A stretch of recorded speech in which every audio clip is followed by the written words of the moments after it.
I'd like to welcome you to our walk through Romans. Today we're in Romans, the 9th chapter, starting with verse number 10. You know, one of the things that we need to understand is that God has the right to choose. God is God. He is completely sovereign.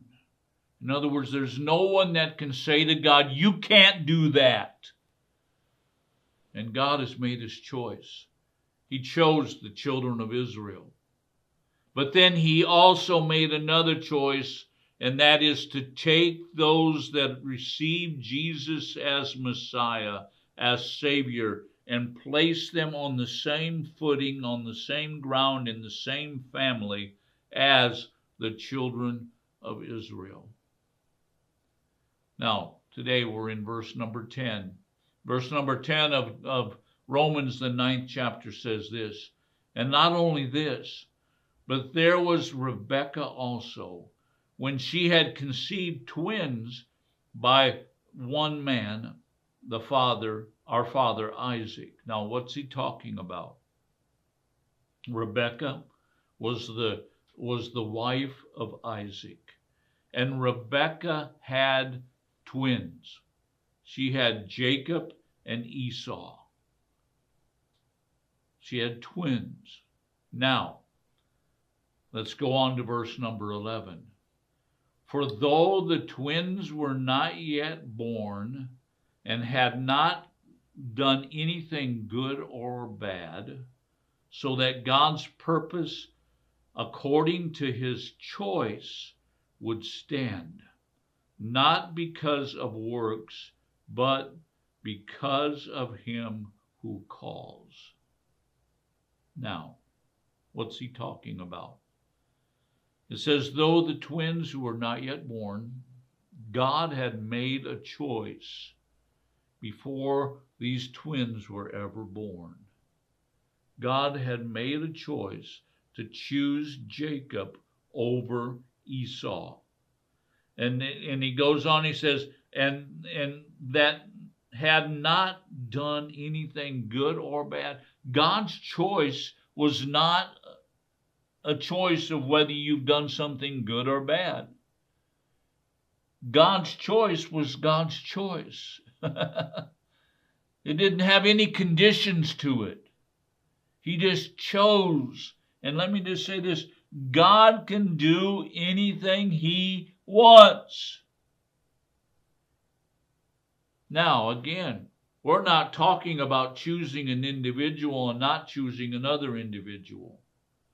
We're talking about choosing a nation. We're talking about choosing a people. Let's go on.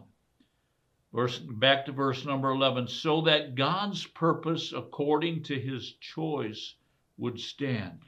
What is Paul talking about? God's purpose. You see, God has a plan.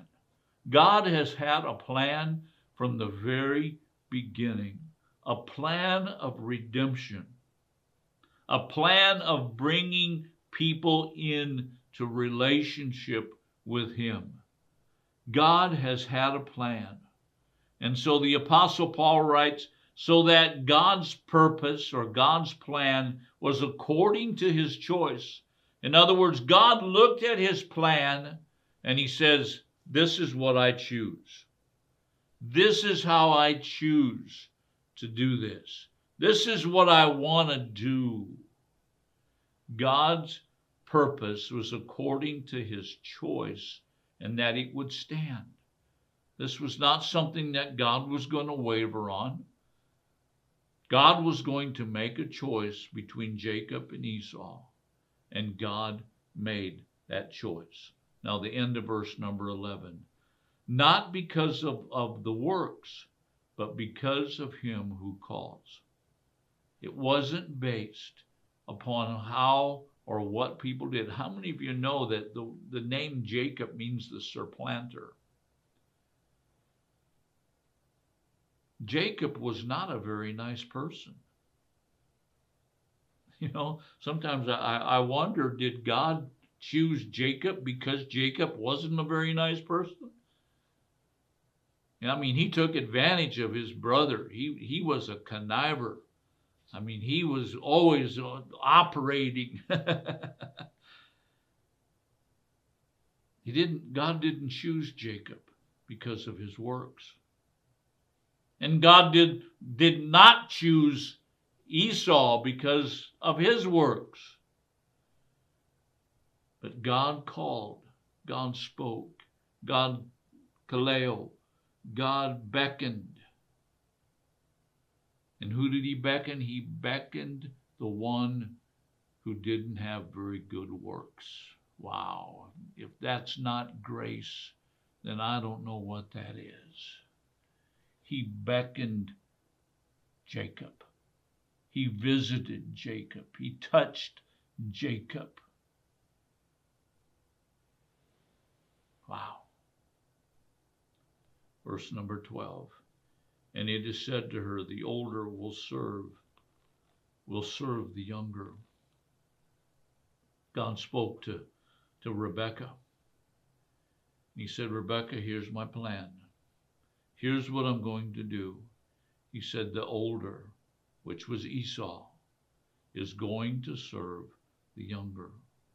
That was God's plan. How many of you know that sometimes God's plan doesn't make any sense? Now, if we were to go back and understand the heritage that Rebekah was, it was always the older son, the firstborn son,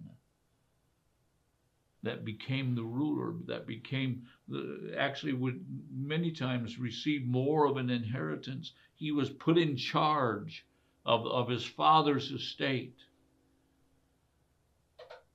And all of a sudden God said, you know what? Not going to happen here. It's not going to happen that way. Why? Because God had a plan. And the plan was to take the most unlikely, most undesirable person and put him in charge. Wow.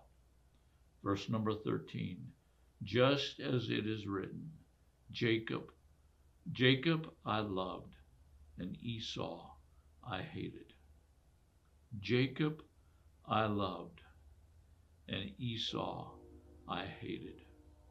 What does it mean to hate? God's choice of Jacob was to fulfill God's purpose. God chose Jacob the younger.